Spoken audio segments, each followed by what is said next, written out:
consultar si a algunos les aparece este requisito.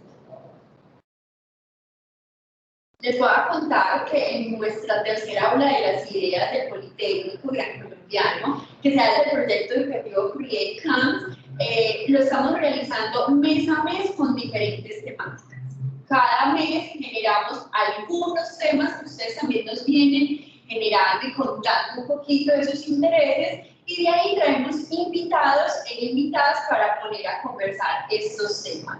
Así que es un espacio de ustedes, para ustedes y con ustedes, que nos parece muy valioso que cada semestre pues lo estemos alimentando. Recuerden que la aula de las ideas también es un espacio donde ustedes también vienen generando lugares donde pueden divulgar sus investigaciones y sus trabajos. Es simplemente que levantemos la manito con nuestros profes de Create y lo hacemos como equipo. ¿Listo? Para que esto también sepan que es un espacio de divulgación, como una plataforma donde debatimos. Les quiero contar que durante este semestre hemos tenido temáticas muy diversas. Hablamos el mes pasado, iniciando este mes, sobre resignificarnos con el género, un espacio donde también hablamos de la sexualidad, del género, que nos pareció muy oportuno de conversar, dado toda esta temática de los consentimientos, y fue muy interesante escucharles tantas intrigas que allí pasan, y bueno, estos son lugares seguros y lugares donde queremos que ustedes se sientan también cómodos y cómodas para hacerlo. También hemos tenido, junto con el aula de las ideas diferentes hacia afuera, que también nos parecen importantes que ustedes también los consideren parte de su proceso formativo. Cada uno de ellos está mediado por el gusto, por el placer, entonces también que disfruten cada vez que les aparezca esos temas que los profes les ponemos en el aula y que sean de su interés para que puedan conocer muchísimo más y aprovechen de estos invitados e invitadas que hemos tenido. No siendo más, también les quiero compartir que hoy tenemos invitados e invitadas, pero en nuestra propia escuela, en la Escuela de Educación e Innovación de nuestra institución. Casi siempre traemos invitados desde afuera o con sus saberes específicos, y en esta vamos a tener a algunos de los profes de ustedes, no sé si estarán por acá, y si no, es de la institución universitaria Politécnico de Colombia. Entonces, no siendo más, quiero compartirles que ya estamos 48 personas conectadas, que estamos con nuestros invitados. Vamos a dar 2 minutitos para que miremos una cosita con uno de nuestros invitados y demos inicio el día de hoy a nuestra conversación. Hola, el profe Chamel, veo por acá que llegó el profe Chamel. Muy buenos días, ¿cómo está todo el mundo? Muy bien, profe, qué rico verte por acá. Lo mismo, sí. Aquí ya estamos con mis estudiantes. Qué rico. A ver, miremos.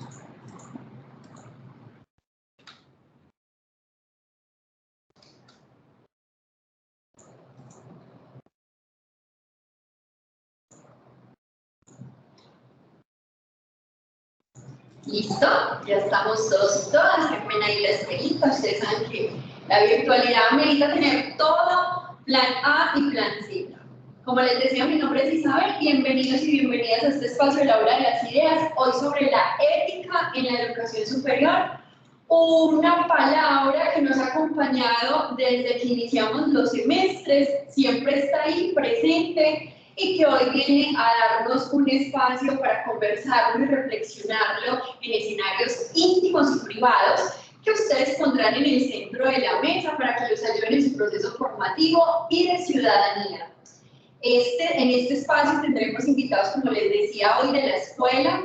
Tendremos a uno de ellos, que es nuestro director de la Escuela de Educación e Innovación de la institución universitaria Politécnico Gran Colombiano, el cual ha sido un investigador de la Universidad de los Andes, de la Universidad Nacional y también de nuestra institución. Ha sido un interesado por el tema de la ética en la educación superior como agente educativo. Yo siento que aquí quienes estamos como profes, estudiantes y estamos acompañando estos procesos, siempre nos hemos preguntado por la ética en espacios. Y él es quien nos va a acompañar y acompañará a nuestros invitados el día de hoy. Le damos la bienvenida a nuestro director Jaime Castro Martínez, quien va a ser quien guiará este espacio el día de hoy. Bienvenido, Jaime, ¿cómo estás? María Isabel, muchas gracias. ¿Cómo han estado ustedes? ¿Bien? Muy bien. Bueno, si quieres, entonces continúo, ¿te parece? Claro que sí, Jaime, somos todos oídos. Pues bueno, le cuento un poco a los estudiantes que hoy nos acompañan, que este tema de la ética pues ya lleva cierto tiempo macerándose en la Escuela de Educación e Innovación. Pues me presento, qué pena con ustedes, mi nombre es Jaime Castro, director de la Escuela de Educación e Innovación. A la escuela se adscribe CRIECAMPS, pero también se adscriben otras áreas y programas, entre ellas pues el área de idiomas y las licenciaturas de la universidad.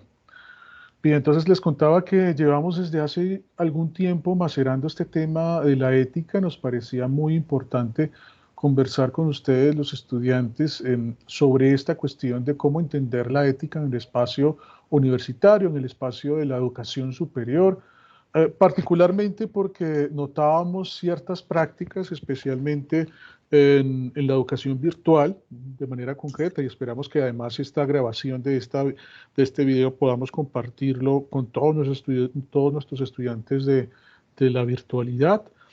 Prácticas un poco complejas, diríamos así, en el sentido de, por ejemplo, de la venta de talleres, venta de ofrecimiento pues de la resolución de parciales o de trabajos, y eso nos causaba como mucha preocupación realmente, ¿no? ¿Qué hace que, pues no solo que una empresa ofrezca estos servicios, sino que hace que un estudiante se preste como para comprar las notas, ¿no? Y creo que es una práctica que no solo se da en la educación virtual, sino también en otros escenarios de la educación.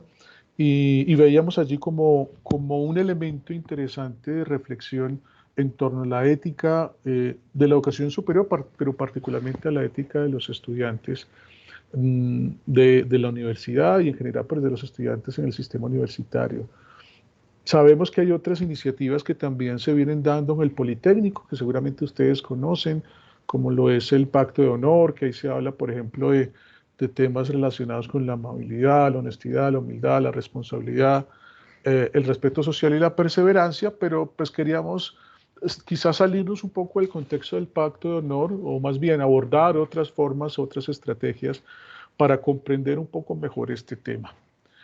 Voy pues, a pasar a presentar a nuestros invitados del día de hoy, que como lo mencionaba María Isabel, pues son profesores nuestros, muy expertos además en estas temáticas. Agradezco además a los otros profesores de CRIECAMPS que hoy nos acompañan y de otros programas. Particularmente voy a darle la bienvenida al profesor Nicolás Zorro. Nicolás es antropólogo de la Universidad Pontificia Javeriana, especialista en pedagogía de la Universidad Pedagógica Nacional, es maestro en estudios culturales de la Universidad Autónoma del Estado de México, es docente investigador en diversas universidades en las áreas de artes y humanidades y actualmente es docente catedrático del Politécnico Gran Colombiano y jefe del área de cultura de la Universidad Nacional de Colombia.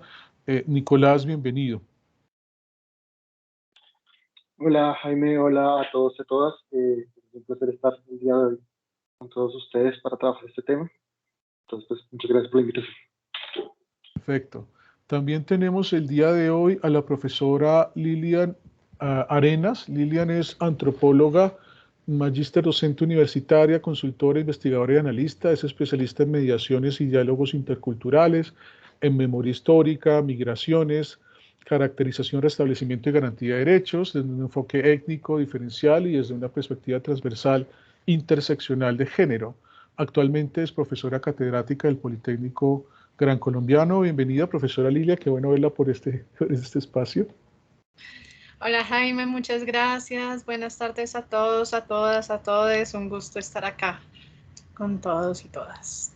Bueno, muchas gracias, profesora Lilian. Y por último nos acompaña el profesor Gabriel Clavijo Martínez, un amigo de la casa, decimos, desde hace muchos años es profesor del Politécnico, es magíster en estudios políticos y relaciones internacionales de la Universidad Nuestra Señora del Rosario, con estudios latinoamericanos en la eHealth. No sé, allí ahorita Gabriel me corregirá, es nuestro invitado, pues, que ha sido coautor de libros como La ética, reto para la sostenibilidad, y de Angostura a La Habana, 200 años buscando la paz en Colombia, entre otros autores. Gabriel, qué bueno verte por acá en este espacio.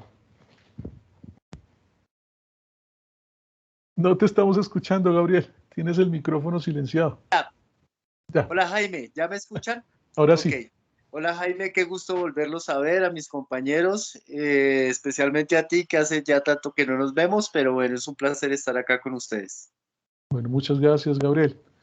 Bien, entonces, iniciamos esta conversación.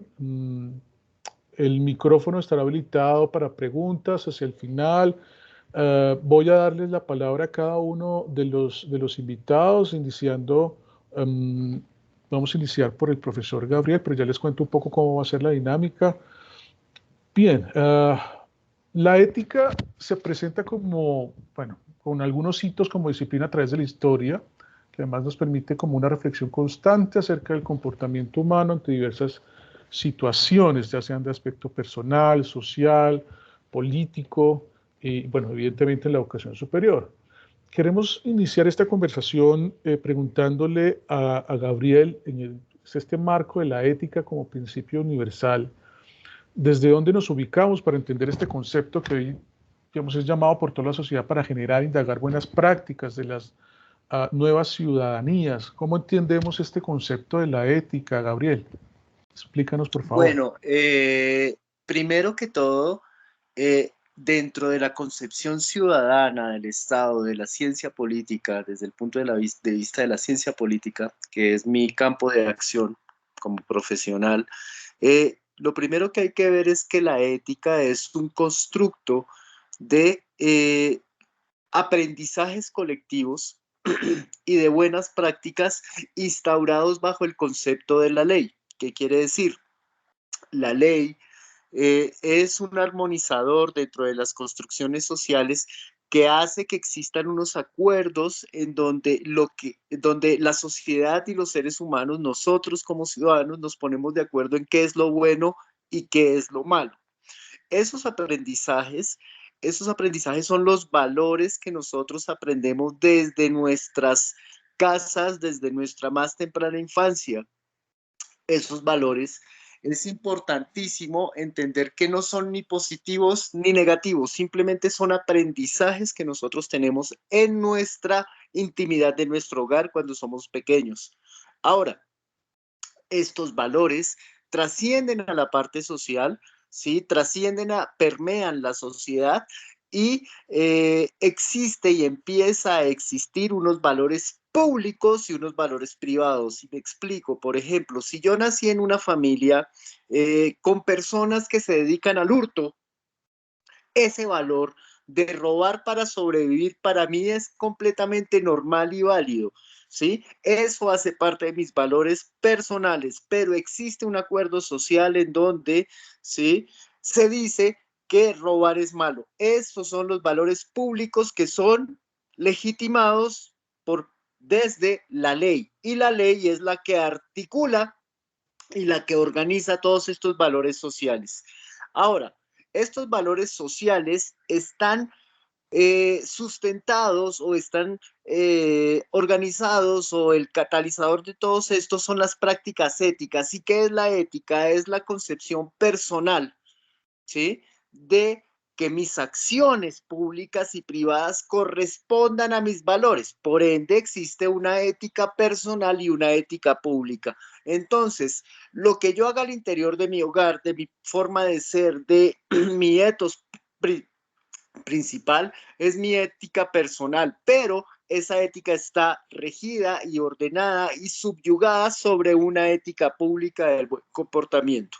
Quiere decir entonces que si yo me crié en una familia donde el robo, saltarse las normas o no cumplir con la normativa, posiblemente para llegar a un resultado, para cumplir mis metas, puede llegar a ser bien visto, lo que nosotros en Colombia conocemos como la viveza, la malicia indígena, todas estas cosas, ¿sí? Para mí están bien, pero ojo, hay unos valores públicos que dicen usted no puede hacer eso porque está violando el pacto está violando, está atentando contra la integridad de la sociedad y las otras personas. Creo que esa es una cosa muy importante para entender el por qué el ciudadano colombiano tiende a saltarse las normas, y es que no hay una diferenciación clara o una comprensión clara de lo que es la ética pública y el respeto a la ley, a las convenciones, a todos los acuerdos desde su más mínima concepción. Por ejemplo, no haga trampa en un examen, ¿sí? Eso es un valor, eso es un aprendizaje, eso es un acuerdo claro, pero muchos estudiantes o muchas personas dicen, bueno, si yo voy a sacar un 5 hago la trampa y nadie se da cuenta y está bien. Creo que esa confusión hace parte del inicio del problema de la ética pública, que trasciende hasta los escándalos más grandes de corrupción que existen en Colombia. Gracias, Gabriel. Isabel, es que estoy viendo que están levantando la mano. No sé si de una vez damos paso a preguntas a los ponentes o esperamos al final. Sí, Jamie, Jaime y todos participantes, vamos a ver un momentito luego de todas las intervenciones de nuestros invitados para que con el micrófono podamos compartir esas reflexiones o esas preguntas y que ya esté sumado a las otras que nos hayan compartido los demás. ¿Listo? ¿Les parece, Jamie y demás?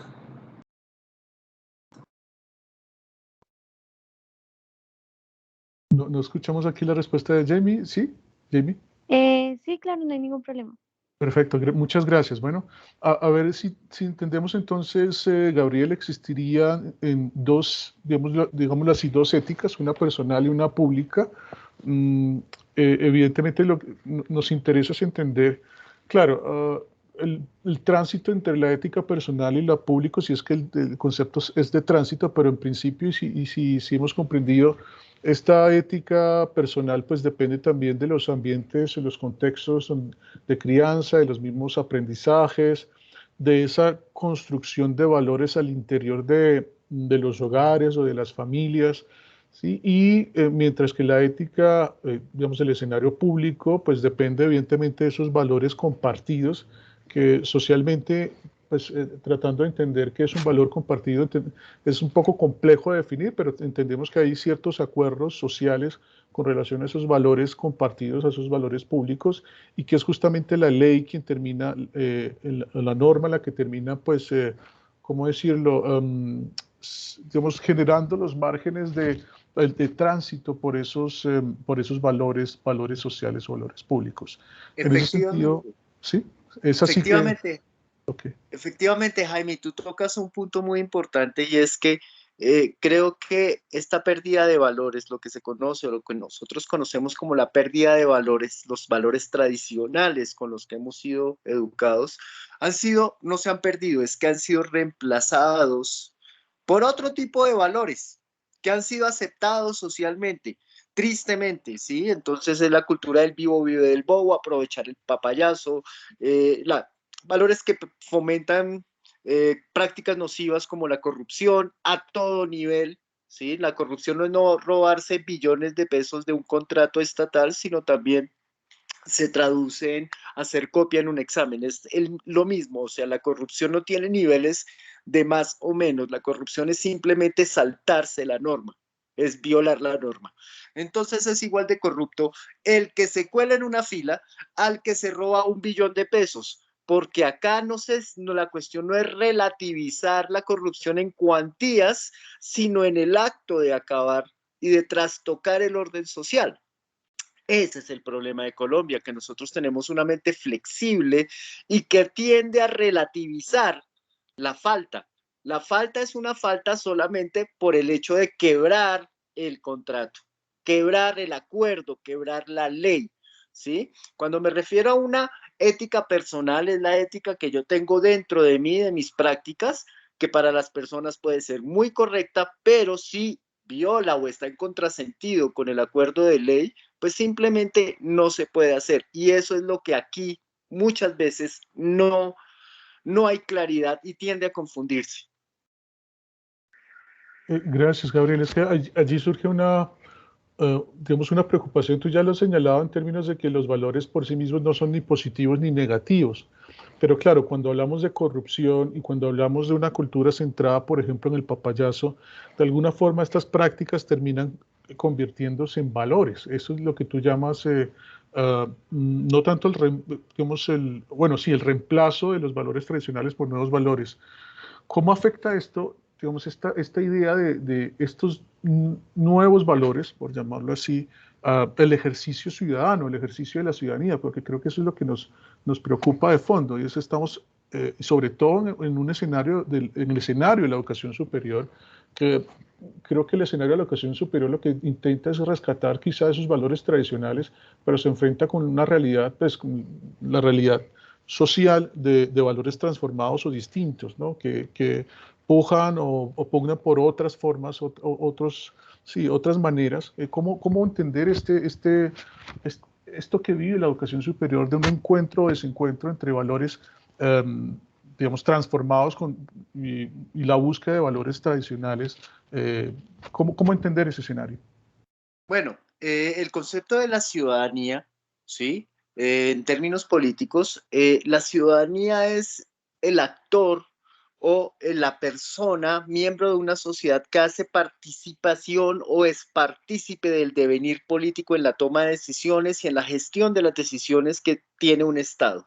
Básicamente es eso. Somos ciudadanos desde el punto de que nos reconocemos como actores fundamentales dentro del ejercicio de la relación entre el hombre, cualquiera, sea Jaime, sea Gabriel Clavijo, sea cualquiera, y su Estado. En ese sentido, los estudiantes también vienen a ser ciudadanos porque son parte de este devenir. Ahora, los conceptos éticos que trae cada uno de los ciudadanos están permeados por la ley, que es el eje o la columna vertebral que tiene el Estado para desarrollar una serie de acciones que son conocidas como las políticas públicas, que van con un fin de lograr el bienestar en general de la ciudadanía, bienestar, acceso a servicios, a educación, salud, a que las personas vivan con seguridad, que tengan un trabajo digno y todas estas cosas.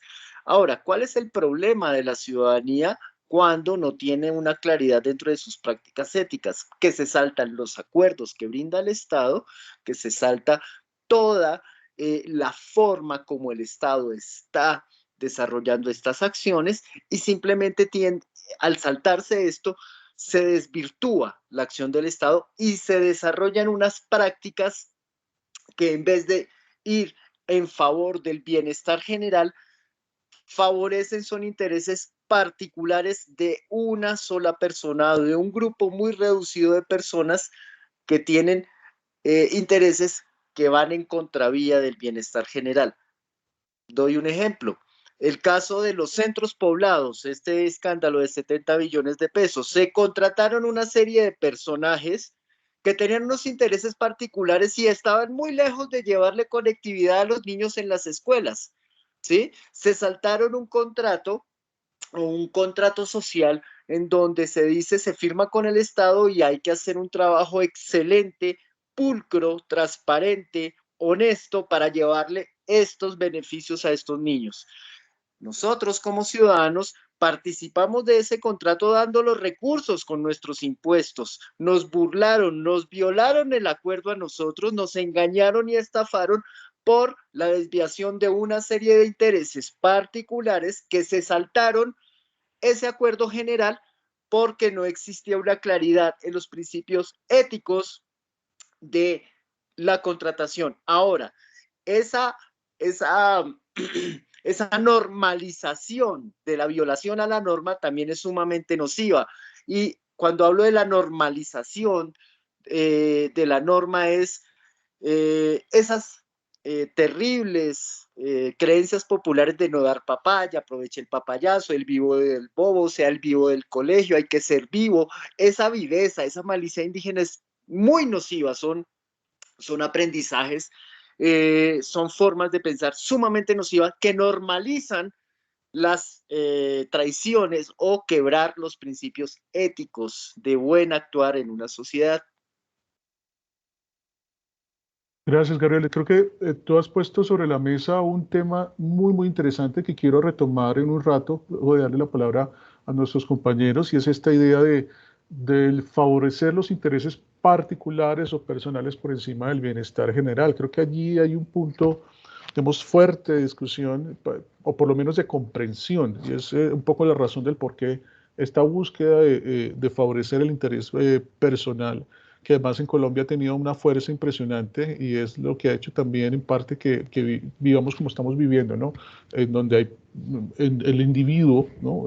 Se coloca por encima del mismo, digamos, grupo, ¿no? Y en ese sentido está el individuo que busca las formas como más amañadas, perdónenme la expresión acá, para conseguir el bien máximo, incluso más allá de lo que podrá vivir en una sola vida, ¿no? Pero detrás está todo este tema seguramente de los Pandora Papers que han surgido y más allá de los Pandora Papers creo que también son estos movimientos de ciertos influencers que tratan de justificar incluso la falta y lo que tú llamabas el saltarse la norma y justamente ese saltarse la norma que al final nos afecta a todos en términos de las necesidades que tenemos como país también de recoger allí unos temas de impuestos para reinvertir en el mismo país. Pero bueno, ya dejo allí el tema en la mesa para dar la palabra a otro de nuestros invitados y ya volvemos sobre este tema que me parece supremamente interesante. Voy a darle la palabra al profesor Nicolás. Aquí estamos hablando un poco de los temas de principios morales, de decisiones, toma de decisiones, reflexión sobre las ideas del bien y del mal socialmente aceptadas. Nicolás, ¿cómo aparece allí en términos de la formación en la educación superior esta enseñanza-aprendizaje de la ética a profesionales en formación en un país como Colombia? No sé si me estoy desviando un poquito, pero creo que retomamos el tema de la educación superior y el lugar que tiene la educación superior en estos procesos también de formación en la ética. Nicolás. Vale, gracias, Jaime. Sí, retomando un poquito lo que estaba planteando Gabriel frente al tema de los valores, me parece que aquí es importante precisamente entender la búsqueda que se hace en la educación superior y el rol que tiene la educación superior en la construcción de ciudadanos particularmente, ¿no? Y es que si entendemos la ética como un cúmulo de valores, pues nos quedamos solamente con un pedacito realmente del ejercicio ético. El problema realmente más allá ahí sí como como poniendo otra perspectiva desde lo que plantea Gabriel, como que más allá del problema de los valores, yo considero que el problema es los modos en los cuales racionalizamos los procesos de toma de decisiones. O sea, la cuestión es que no es acá que yo no tenga ese valor, o sea, como que yo no reconozca que existe dicho valor, sino que yo le estoy dando mayor prioridad a uno que a otro, porque tengo un fin particular que estoy buscando. Entonces, en ese caso, por ejemplo, dentro de la educación superior tenemos una tarea muy fuerte, ¿no? Y en términos de transformar la idea de la educación, ¿para qué?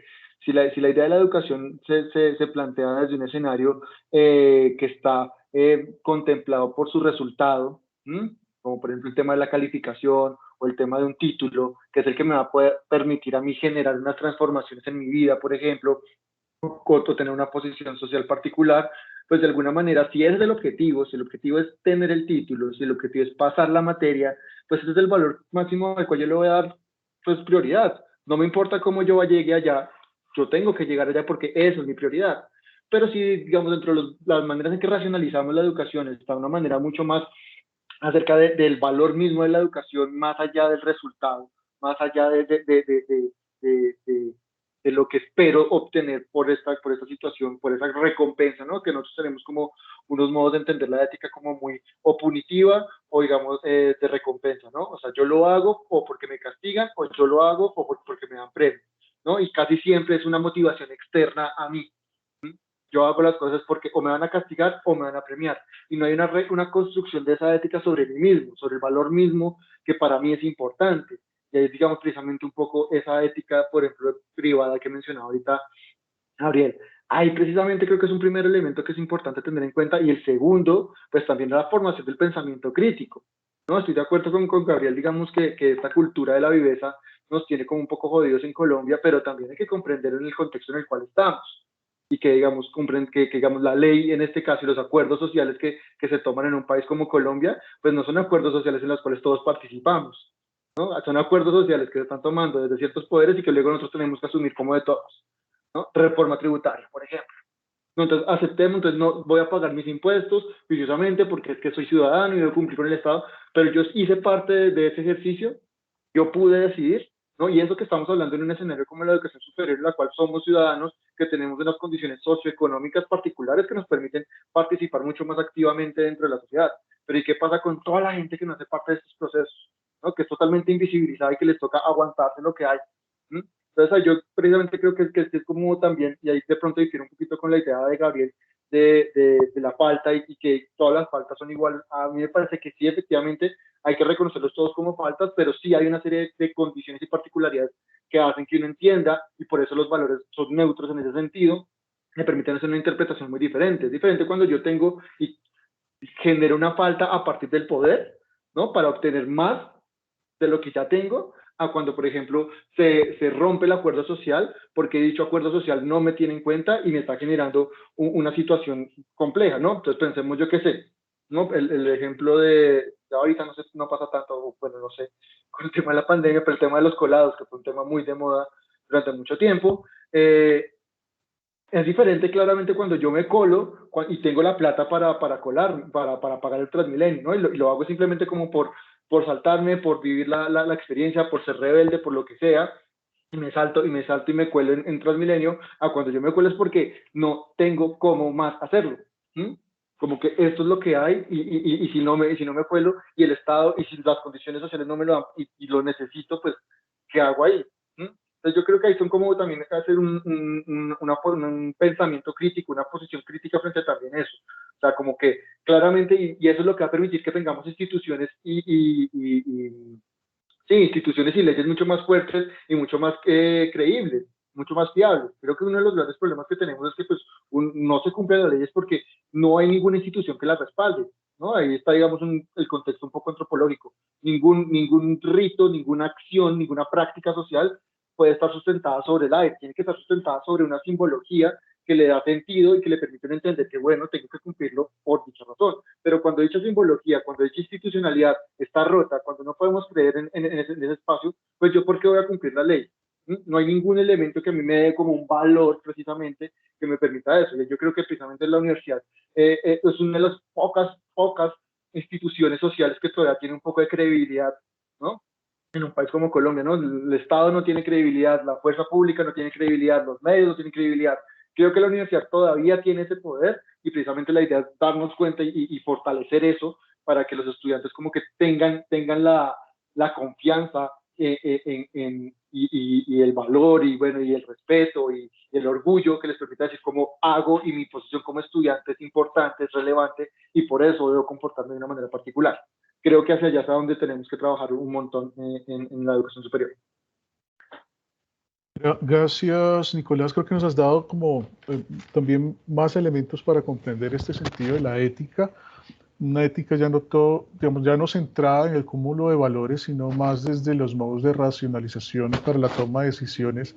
Interesante esta perspectiva que ya no se centra tanto en el valor, porque se parte también de quizá de las capacidades de los sujetos para la toma de decisiones, en el sentido de que el sujeto puede reconocer ese valor, sino que lo que buscan los sujetos es responder también a unos fines, ¿no? Y frente a esa búsqueda de fines, pues hay unos elementos que pesan más. Poco es lo que tú pones sobre la mesa, que llevado al escenario de la educación y particularmente la educación superior, la gran pregunta que surge es, bueno, ¿qué es lo que pesa más para el estudiante, ¿no? ¿Qué es eso que tiene, digamos, o a lo que responde el estudiante en su búsqueda de la formación, ¿no? Y que va mediado por esta idea que tú bien señalas allí de lo que es la educación en sí misma, ¿no? Y del para qué de la educación, que eso además fue uno de los temas de discusión en nuestro pasado polyspeaker de la escuela, es entender un poco también el sentido de la educación y particularmente de la educación superior. Y en ese ejercicio, claro, lo que tú señalas allí es que se le otorga cierta prioridad a ciertos procesos, por ejemplo, la evaluación, y si para mí es prioridad, entonces yo busco las maneras para quizá pasar una prueba, digamos, comprando qué sé yo, las respuestas a los exámenes, pero porque detrás, como también bien lo señalas, no hay una ética propiamente del sujeto, ¿no? Una ética centrada en el propio sujeto. Y esta es una idea muy poderosa, porque claro, habría que entender debería ser esa ética, ¿no? Y cuál debería ser el escenario también de cómo nos pensamos la educación superior, si es una educación superior centrada en estos productos, ¿no? Perdónenme esta expresión, pero pues entendemos el producto como el título, el cartón, en fin, más allá de lo que es el sentido mismo de la formación del ser humano, ¿no? Y los conocimientos que adquiere, y conocimientos muy centrados también en la vida misma, ¿no? Y en ese sentido debería haber una ética muy dirigida hacia la vida misma.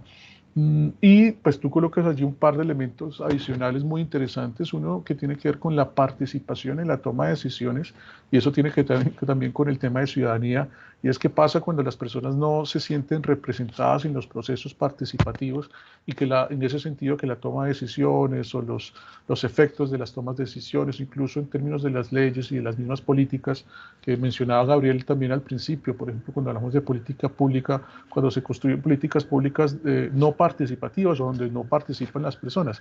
¿Qué pasa en esos escenarios construidos desde allí? Claro, evidentemente puede haber procesos de distanciamiento social frente al seguimiento de la norma, frente al seguimiento de la ley, como tú también lo señalabas. Es muy difícil el establecimiento de la credibilidad y de la confianza en las instituciones cuando éstas no hacen partícipes a sus ciudadanos de esos mismos procesos. En ese sentido hay una ruptura frente a la misma ley. Simplemente como retomando algunas de estas ideas, no sé si quieras contarnos algo de esto o seguimos aquí conversando con Lilian y luego volvemos a algunos de estos temas. No, no, simplemente creo que es importante eso, creo que la perspectiva social, creo que Lilian también la compartirá un poco, es también comprender los componentes particulares y las condiciones desde las cuales se están tomando dichas decisiones, o sea, como que no podemos como generalizar y homogenizar los procesos, ¿no? Que si por ejemplo un estudiante toma una decisión que para nosotros es poco ética, pues hay que comprender que hay una serie de contextos y elementos que nos van a permitir evaluar y darnos cuenta de por qué está pasando.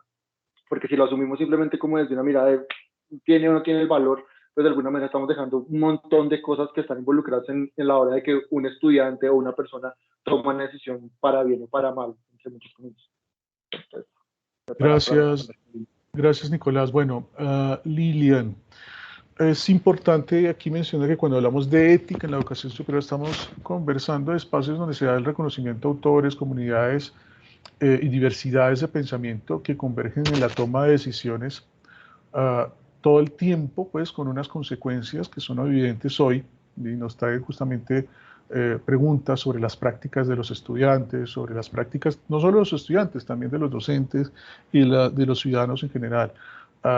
Lo que un poco observamos en los temas de plagio, en el manejo, por ejemplo, de la información en la academia, por ejemplo, en la búsqueda de citas o el referenciamiento de esas citas, en la relación, por ejemplo, de las personas que acompañan nuestros procesos de investigación. Bueno, hay como múltiples escenarios allí en donde se hace evidente la necesidad, digamos, de una serie de procesos éticos y de reconocimiento también de las ideas y las contribuciones de otros. En ese sentido, me gustaría preguntarte, Lilian, desde tu experiencia, sobre todo desde la investigación, el análisis de la información y las observaciones que tú realizas, incluso en las advertencias para que se le pueda hacer a la educación superior con relación a estos procedimientos, ¿cuáles serían desde allí, pues desde tu experiencia también algunos comentarios al respecto de los procedimientos éticos, ¿no? De reconocimiento también de las condiciones de las ideas, pues de los autores, en fin, que vemos en la educación superior? Vale, Jaime, gracias. Lamento que tenga un poco de ruido ahí atrás. Espero que se pase, es que estoy junto a una avenida grande. No te preocupes.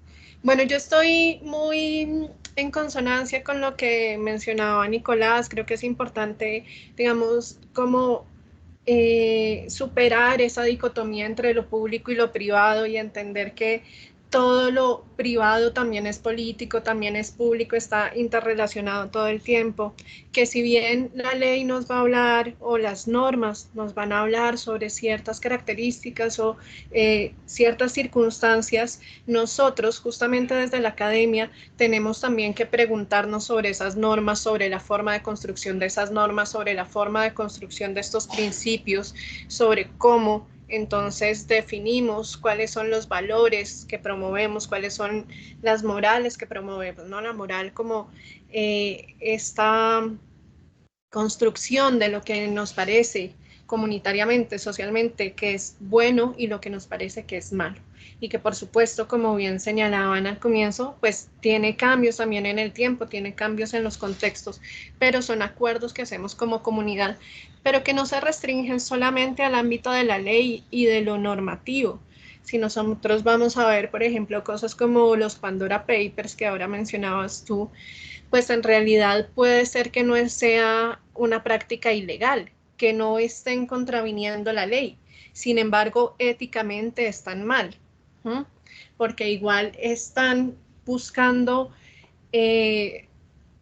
un beneficio propio, están buscando saltarse, están buscando no cumplir con ese que es un contrato social que no necesariamente está en la norma. Lo mismo entonces nos pasa en la educación y lo que creo es que más allá de que haya una mirada muy punitiva, lo que tenemos que mirar es qué es lo que beneficia mejor a todos como comunidad, más allá de que exista la ley. Y por supuesto también considero, como decía Nicolás, que por supuesto no todas las contravenciones son iguales. Por eso las leyes mismas tienen una proporcionalidad. No es lo mismo los chicos que se saltan el Transmilenio, el torniquete, que quien se roba millones de pesos de acueductos públicos de municipios pobres. El daño que generan no es el mismo, si bien las dos acciones pueden estar mal, el daño no es el mismo. Pero también hay que entender que hay gente que puede estar actuando en contra de la ley, pero desde la ética. O que puede generar participación ciudadana incluso desde esto. Si vemos ayer justamente se cumplía 2 años, si no estoy mal, de toda la jornada en la que justamente estudiantes de secundaria de Santiago de Chile se saltaban los torniquetes del metro y que fueron los que dieron inicio a toda una serie de movilizaciones sociales que determinaron que finalmente se pudiera hacer un referendo que permitiera un cambio de constitución, de la constitución que venía desde la dictadura de Pinochet, para ahora que estén en un proceso constituyente. Y esto fue saltándose la ley, ¿sí? Porque se estaban saltando estos torniquetes. Pero el punto es también por qué se hace, cómo se hace, desde dónde se hace. Lo que yo creo que se debe hacer desde la academia es tener muy claros cuáles son nuestros valores, cuáles son nuestros principios, y nuestros principios, más que atados a la ley, deben estar atados a los derechos, al reconocimiento de los derechos, a la garantía de derechos, al restablecimiento de derechos. En ese sentido, digamos, yendo un poco ya a lo puntual de tu pregunta, pues uno de los derechos es el derecho al reconocimiento del trabajo propio también. Por eso es tan importante no plagiar, porque estaríamos entonces desconociendo el trabajo de otras personas, apropiándonos del trabajo de otras personas. No tiene tampoco un aporte, porque en realidad si los estudiantes ponen que revisaron otros trabajos, pues eso es bueno, es mejor que hacer el plagio, porque entonces podemos ver que hicieron una investigación, que están reconociendo a otros. Pero también tiene que ver con la forma en que nos vinculamos con nuestros sujetos de investigación, cuando por ejemplo desde las ciencias sociales y humanas, pues trabajamos especialmente con seres humanos, con comunidades, entenderlos no como objetos, sino como sujetos, reconocer su autoría, reconocer sus propios saberes, sus propios conocimientos y hacer co-construcción académica con ellos, también reconociendo, claro, como todos esos saberes. No sé, es que el tema es súper amplio, hay como tantas líneas por las cuales podríamos profundizar, pero bueno, quisiera como en principio aportar estos elementos. Gracias, profesora Lilian, muy interesante, suma allí un par de cosas claves y tiene que ver en parte con esta idea de que se puede actuar incluso en contra de la ley, pero pues desde, digamos, desde una comprensión de la ética o respondiendo a la ética, y creo que este escenario se da particularmente en cuanto se requiere o en los contextos. Bueno, creo que ahí coincide también con Nicolás y que pues hay que analizar cada contexto de manera particular, pero entendiendo que a veces se torna necesario el rompimiento de la ley cuando se requiere beneficiar a un grupo, beneficiar a una comunidad o beneficiar en general pues a la sociedad, es decir, en beneficio de la sociedad.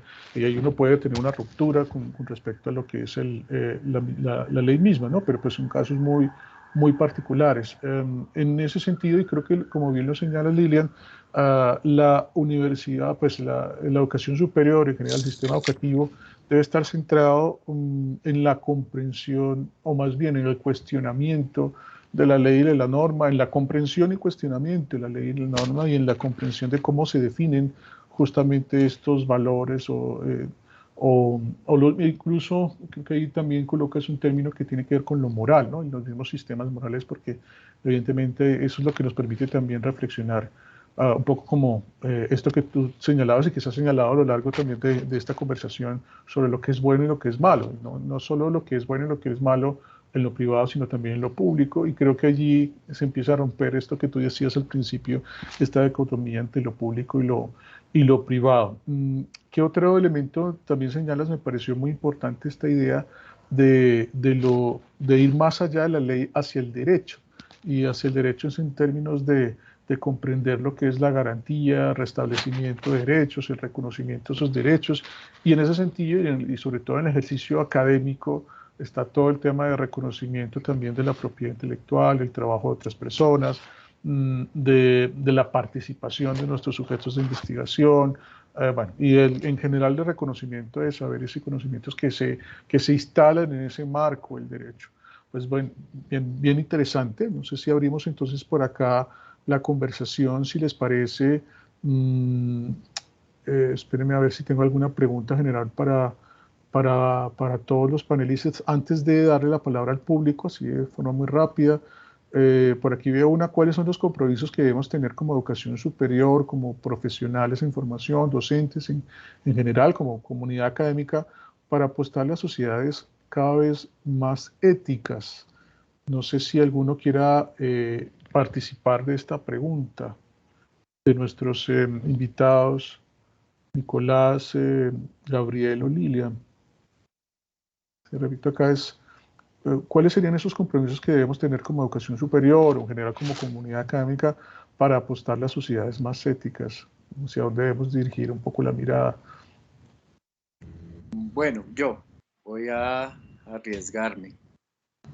Dale, Gabriel. Bueno, voy a decir brevemente, yo creo que la comunidad universitaria y en general la comunidad académica debe tener unos compromisos o un compromiso fundamental, y es crear siempre el pensamiento crítico dentro de su estudiantado, un pensamiento abierto, un pensamiento que incluya todas las probabilidades y que jamás debe ser castrante, jamás debe ser prohibitiva en el uso de la razón y de la pregunta y la crítica constructiva. La universidad, así como dijo Nicolás, es un elemento fundamental que aún conserva la independencia, cierta independencia frente a una realidad que cada vez parece que es más homogeneizante dentro de las instituciones, Estado, sociedad. Parece que hubiera un pensamiento único y pareciera que cada vez los individuos pensaran de una manera más uniforme. La universidad, pues como su nombre lo dice, es universal y es el punto de acopio de todas las vertientes de pensamiento. Creo que eso es fundamental dentro de la universidad, garantizar este espacio de libertad de pensamiento, de espacio de crítica, donde todas las vertientes sean escuchadas, sean analizadas y se confronten entre sí para sacar nuevos aprendizajes y nuevos acuerdos, por decirlo de alguna manera. Bien dicen mis compañeros que desde estos espacios universitarios y los jóvenes son los abanderados de esto para hacer la revisión ética de los compromisos de las sociedades, como lo que pasó en Chile o como lo que pasó en las protestas de nuestro país. Los motores fueron los jóvenes universitarios. Entonces creo que el papel fundamental de la universidad es proteger esto, garantizarlo y conservarlo en el tiempo. Gracias, Gabriel. Y con relación a esto que mencionas, me lleva a preguntar, a preguntarme, particularmente pensando en espacios, digamos, de formación de pensamiento crítico y particularmente de esto que tú llamas, que me parece bien interesante, de revisar los acuerdos y de generar, si es necesario, nuevos acuerdos. Evidentemente hay un tema de participación y participación en el sentido particularmente, llamémoslo así, participación política, o por lo menos de participación de los estudiantes en los órganos de participación institucionales, ¿no? Allí cómo promover también, porque esto también pasa por la ética, este ejercicio de los estudiantes en términos de poder participar en esos escenarios, en esos órganos de participación, para hacer ese ejercicio de revisión, pero también de sentar postura y de representación, porque al final la participación, sobre todo en estos órganos, termina siendo un ejercicio representativo. Eh, Curiosamente, en este sistema, mejor dicho, ¿qué debemos garantizar para que de verdad se promueva esa participación y el estudiante se sienta capaz de entrar allí y sentar postura frente a los acuerdos existentes y de formular nuevos acuerdos? Pues es algo muy interesante lo que se han visto últimamente en los movimientos juveniles, sobre todo, y es que se está haciendo un revisionismo de las formas tradicionales de participación política, donde el sistema político actual no brinda o no da las suficientes maneras de expresión de las necesidades sociales que están teniendo los jóvenes, especialmente en este momento.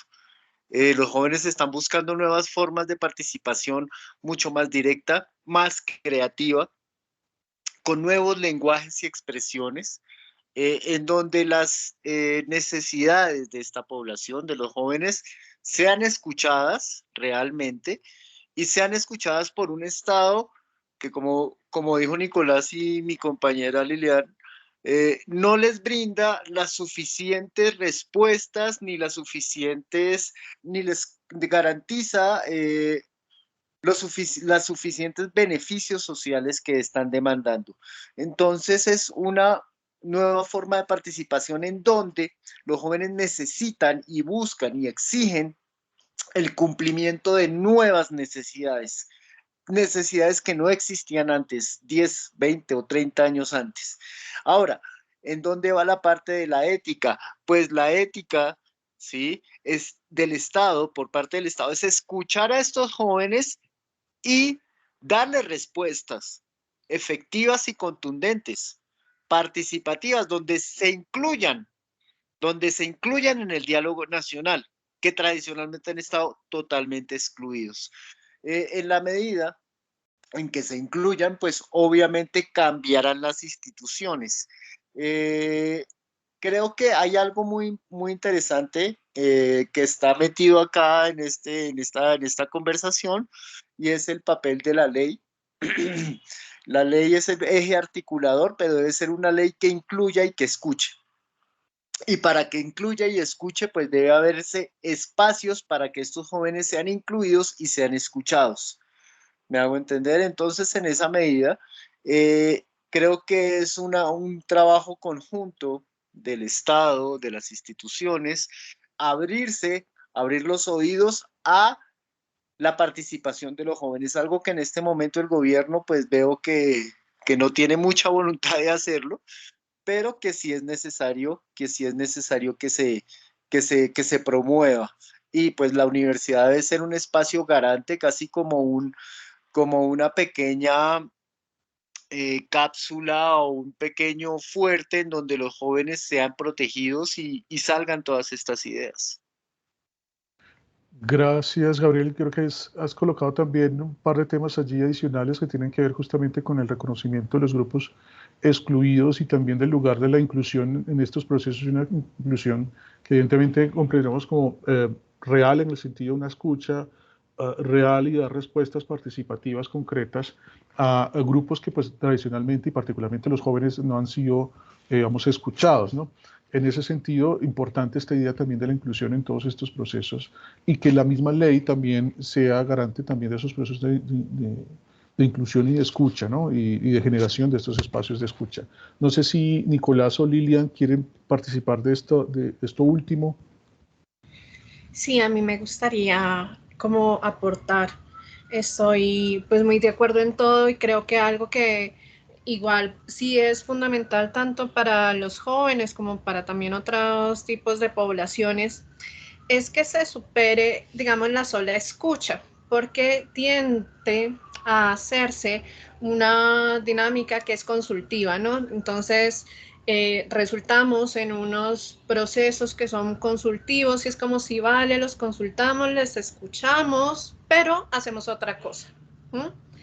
Y les damos acá el espacio y los vamos a dejar hablar acá y pueden venir y pueden decir y sí, ese tema de solo escucharles creo que tiene que irse transformando para que pueda haber una participación activa y efectiva en los procesos y no solo una escucha sobre, o sea, desde ellos, sino que puedan tener una participación efectiva en los procesos. Creo que es lo que muchas comunidades y también, por supuesto, los jóvenes quisieran poder lograr para ser realmente incluidos, ¿sí? Y no solo consultados y puestos allí, muchas veces termina como un saludo medio a la bandera. Entonces, pero los consultamos, pero hicimos una consulta, pero vinieron, hicieron. Es de hecho lo que nos está pasando ahora mismo con muchas de las herramientas de participación ciudadana que existen, que ya existen audiencias públicas, existen las consultas previas mismas, pero entonces ya como son consultivas no tienen poder de decisión, no tienen poder de transformación y se quedan solo en consulta y creo que eso genera también pues mucho malestar entre las comunidades, entre las poblaciones, porque sienten que igual no, pues no pasa de allí y por eso se requieren entonces otros mecanismos, otros métodos, otras formas para ser realmente tenidos en cuenta en las transformaciones, en las proposiciones, en las construcciones de proyectos. Gracias, profe Lilian, por precisar este tema de la participación efectiva en los procesos de las, digamos, de los grupos o las comunidades que son en principio consultados, pero que requiere de verdad, se requiere de verdad un poder de transformación que a veces no se le otorga, sino que por los mismos mecanismos instaurados, al final se queda, como usted bien lo señala en el saludo de la bandera, en términos de una consulta que al final no da cuenta de verdad de participaciones efectivas que generen esa transformación que las nuevas comunidades están buscando. Profe Nicolás. Sí, ahí agregando un poco a lo que mencionaban Gabriel y Lilian, con lo cual estoy de acuerdo, me parece importante también recalcar, pues digamos de nuevo, eh, el tema alrededor del papel o lo que debería pensarse desde la universidad, ¿no? La universidad como espacio de construcción, no solamente de transmisión, sino de construcción de conocimiento, y en ese sentido como un conocimiento que busca transformación, es un conocimiento en pro de la sociedad. En ese sentido, creo que también es importante que nosotros, en esos compromisos que deberíamos tomar como comunidad, por una parte, lo primero es como no dejar la responsabilidad del compromiso ético a los estudiantes, ¿no? Que, que, que solamente, digamos, la responsabilidad de una serie de circunstancias que se están dando sea a los estudiantes, sino también reconocer que hay una serie de prácticas, hay una serie de circunstancias que están dentro de la comunidad universitaria que no es que promuevan, pero sí permiten, sí llevan, sí de alguna manera están influenciando en que ciertas circunstancias se den. Y en ese sentido, creo que también es importante que nosotros precisamente comencemos y nos comprometamos a generar formas de relacionamiento entre nosotros mucho más éticas en ese sentido y que respondan a un reconocimiento del otro y al derecho del otro, como mencionaba Lilian. Ahí en ese sentido, por ejemplo, me parece súper importante pues precisamente la posibilidad y digamos como como que la universidad siga dando espacios para múltiples voces, que sea un espacio de discusión, que sea un espacio de debate, que sea un espacio de proposición. En ese sentido, cuando yo de alguna manera me puedo vincular, cuando yo puedo estar en contacto con diferentes formas de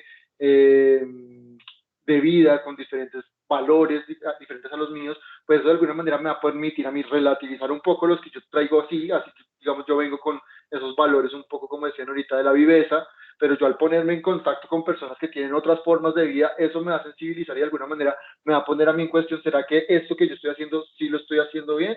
¿Será que esto sí es? Pero si nosotros seguimos replicando como este modelo competitivo, si nosotros seguimos permitiendo que se genere una idea como productivista de la educación, pues de alguna manera nunca va a haber ese choque, nunca el estudiante se va a preguntar lo que yo aprendí en la casa o lo que vi en la calle está mal o está bien, porque pues en la universidad vengo y sigue la misma dinámica, la universidad viene a replicar un poco y los procesos de la universidad vienen a replicar los procesos que ya estoy viendo afuera. Entonces eso me parece como que es súper importante como tenerlo en cuenta, porque pues precisamente es ahí como el gran reto. Y además de la universidad, yo creo que latinoamericana y la universidad colombiana, ¿no? Porque ahorita pues mientras hablaba me puse a acordarme de cosas y claro, ¿no? O sea, como que decimos, es un problema contextual, de pronto es el contexto colombiano y los valores colombianos alrededor de la corrupción, pero no sé si ustedes tienen en la cabeza, pero en el 2019 salió un escándalo en Estados Unidos de todo un esquema que existía de admisiones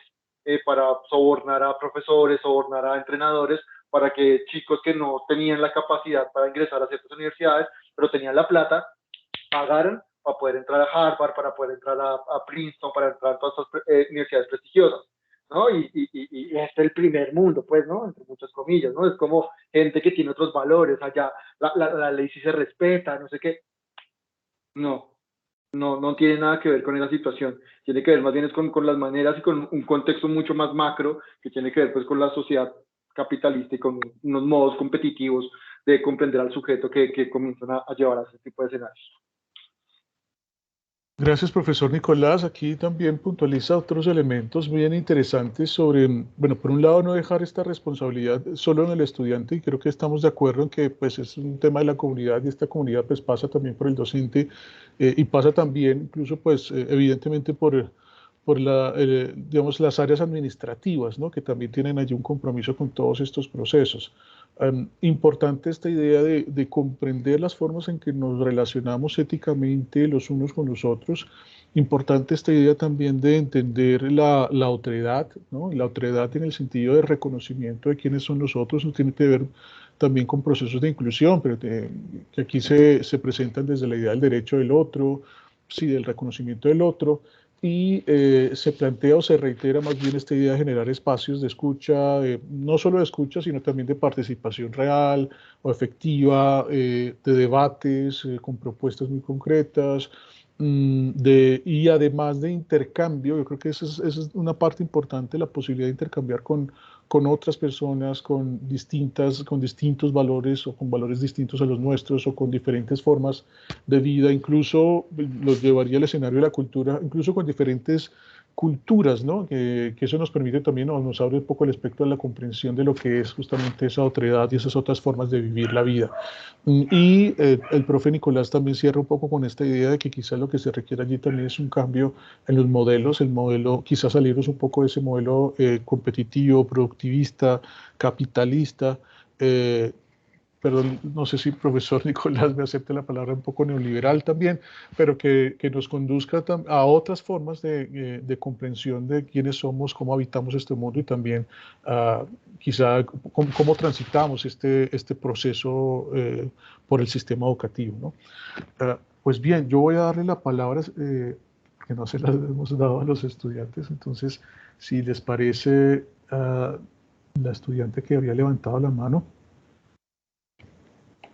está por acá. Isa, ¿me recuerdas? Sí, por acá me llegó una pregunta mientras vamos mirando a nuestra estudiante que es Jay. Jay, si quieres tomarte la palabra, aquí con todo el gusto estamos para escucharte. Por acá me llegó una pregunta que quiero escalarla y es la siguiente. ¿Qué recomiendan nuestros invitados para prevenir o mitigar el fraude o plagio en la universidad? ¿Están de acuerdo con la sanción disciplinaria o qué otras formas creativas se les ha ocurrido? Ya esto muy en función de el plagio en la universidad.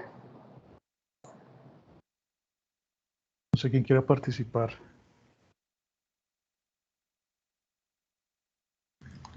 Bueno, yo voy a decir que yo sí sanciono el plagio, realmente, porque hay que entender que el plagio, pues sí está mal, sí es un delito. Es diferente, por supuesto, al open access, no estamos hablando de lo mismo, no estamos hablando del acceso abierto al conocimiento, que por supuesto, entre más podamos tener acceso todos al conocimiento, mejor.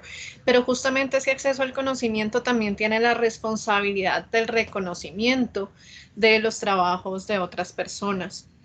Y es como fundamental, creo que si hay un valor ético que se debe promover también mucho desde la universidad, es la honestidad, siempre, y que esto debe ser como transversal en todos los casos. Y este es un tema pues también de honestidad. Entonces, es el reconocimiento al trabajo de los otros, es no pasarme por encima del trabajo de los otros, no apropiarme del trabajo de los otros, ¿sí? O sea, la apropiación de lo que han construido los otros con esfuerzo, eso no está bien. Y yo, bueno, si bien tengo la sanción en calificación, ¿cierto? Pues lo que trato de apelar es justamente a la comprensión de parte de los estudiantes, pues, de el contenido ético del asunto, de lo que pasa con esto, de por qué está mal y de por qué no se debe hacer y por qué al contrario, como incluso les decía, pues a la larga hasta le da más valor al trabajo si ustedes ponen citas. Hay gente que cuenta citas y que entre más citas entonces les parece mejor. Entonces, bueno, pues véanlo también por ese lado.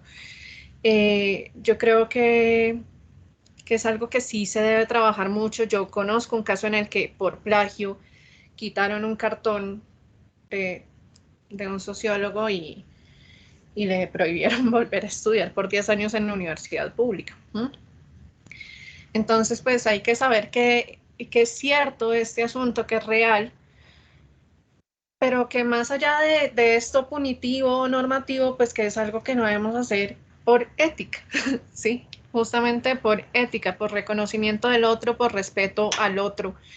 Y al otro, tanto a quien construyó ese conocimiento, como también a quien va a leerlo, ¿sí? Porque lo encuentro un poco irrespetuoso también hacia los profesores y hacia sus compañeros. O sea, creo que es un tema en el que estamos todos incluidos y que el respeto allí es fundamental. Y creo también, ahora, hay un problema que yo quisiera señalar, y es que creo que eso también sucede porque, como decía Nicolás, hay corresponsabilidades, tampoco son solo los estudiantes, los profesores también tenemos que vernos. Muchos profesores pasan que no revisan bien los trabajos, no los leen, sino que miran cantidad de palabras o cantidad de cuartillas y de acuerdo a eso califican. Entonces el chico, como sabe que no lo van a leer, pues ¿para qué se esfuerza si no lo van a leer? ¿Sí? Pues copia y pega algo, porque igual sabe que no lo van a leer. Entonces, ni para qué. Hay una responsabilidad también de los docentes acá, que creo que es muy importante que nosotros la hablemos, que nosotros la asumamos, porque sí es muy fuerte, porque esto lo hacen, porque saben que pueden hacer eso. También, además, hay un problema, y es que, claro, se usan ahora muchos programas, muchos software para identificar plagio, y este software no siempre es tan eficiente porque también mide niveles de coincidencia y a veces unas cosas pueden ser muy parecidas, pero no son plagios. O sea, realmente el chico no hizo plagio, pero el software saca un porcentaje de coincidencia alto y entonces le van a decir que es plagio. Y muchas veces también pasa que los profes entonces solo pasan ese programa, no revisan, ¿sí? No, ni leen, sino que pasan el programa y ya, y pues esto también genera dificultades. Entonces yo creo que acá pues hay temas de ambos lados, insisto mucho en lo que decía Nicolás. Yo también creo que desde nosotros, desde la academia, y no solo desde lo administrativo, así, sino nosotros como docentes tenemos mucha responsabilidad en esto, y que muchos chicos sienten, pues si no me leen, si este profesor, esta profesora no lee, pues yo pongo cualquier cosa, y pongo cualquier cosa, es plagio cualquier cosa, y pues igual no importa.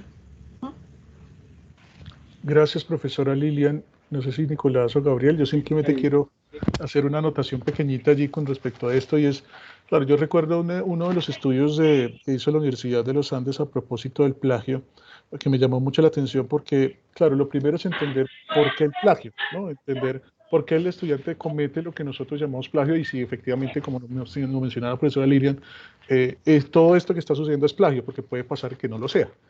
Pero una de las grandes conclusiones es, bueno, es que tenemos estudiantes que están haciendo mil cosas al tiempo. Evidentemente, claro, esto no es excusa, porque esto es simplemente como tratar de entender las razones.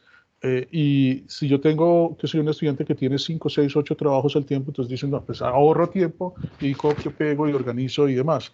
Además de los estudiantes que alegan que pues es que no, ellos no sabían qué era y que no era plagio, ¿sí? Y lo llevan al escenario del desconocimiento. ¿Qué podemos hacer allí? Porque la pregunta es bien interesante para transformar el ejercicio cognitivo, aunque la norma ya se ha insistido acá, es importante ponerla sobre la mesa también, pero evidentemente entendiendo cada contexto, y en ese sentido entendiendo qué pasa con cada estudiante con relación a este hecho. Tiene que ver también con entender que yo puedo utilizar ese mismo actuar para reflexionar, ¿no? Era algo de las cosas que yo hacía con mis estudiantes en presencial, y era que pues, nos tomábamos un tiempo para trabajar sobre uno de esos textos, que pasábamos por Turnitin, y ahí sí analizábamos segmento a segmento, como entendiendo qué pasó acá, por qué se cometió el error en este punto, por qué eso es un error, porque efectivamente están quienes definitivamente dicen, pues yo no sabía que eso tenía que ser de esta o esta otra forma, ¿no? Y ahí uno entra todo en un proceso reflexivo y pedagógico, y uno utiliza, más bien, pues yo suelo utilizar mucho el error como forma de aprendizaje. Entonces yo sobre el error y sobre, digamos, lo que el estudiante cometió allí de pronto con cierto desconocimiento, con o sin intención, porque está quien evidentemente sabe que es, un poco lo que decía Nicolás, entiende el valor, y frente a eso pues dice, no, yo tomo aquí hago mi proceso de razonamiento y tomo esta decisión. Pues evidentemente está quienes lo hacen así, pero están quienes no, y sobre eso uno puede trabajar mucho, puede reflexionar mucho, y puede también intervenir justamente sobre esos reportes que nos dan los sistemas de coincidencia. Simplemente quería hacer esa anotación, profesor Nicolás. Sí, sí, ahí en ese sentido es recalcar, yo creo, como que uno de los mensajes que se está dando, y es, digamos, creo que uno de los cambios que se está dando en la ética con nuevos modelos éticos no occidentales como la ética del buen vivir o la ética del cuidado, que precisamente nos están llevando a plantearnos desde un escenario que el valor máximo tiene que ser el otro.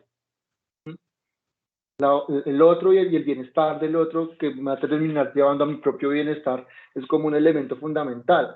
Entonces yo creo que una de las estrategias, una de las cuestiones es precisamente un poco lo que decía Lilian, o sea, si tú valoras tu trabajo, y es precisamente uno de los elementos que yo creo que es también muy importante, que yo por ejemplo trabajo mucho en clases, valorar el trabajo mismo de los estudiantes, ¿no? Decirle como, usted no tiene que coger las ideas de otros para que yo crea que usted sabe mucho, ¿no? Aunque usted me escribe una idea suya, bien construida, que se nota que usted se esforzó por hacerla, para mí es suficiente. Usted no me tiene que colocar palabras grandilocuentes ni llenarme 20 páginas para decirme que usted es inteligente. No, yo sé que usted es inteligente. Entonces, nosotros como profesores no tenemos que darle valor a eso. Y si el estudiante le da valor a sus propias ideas, pues va a entender lo complicado que es sacar una idea, lo complicado que es escribir un texto, y en ese sentido, pues le va a dar mayor valor al texto del otro. O sea, como que yo no puedo pasarme por encima, porque no me gustaría que pasaran por encima de mi trabajo, que me costó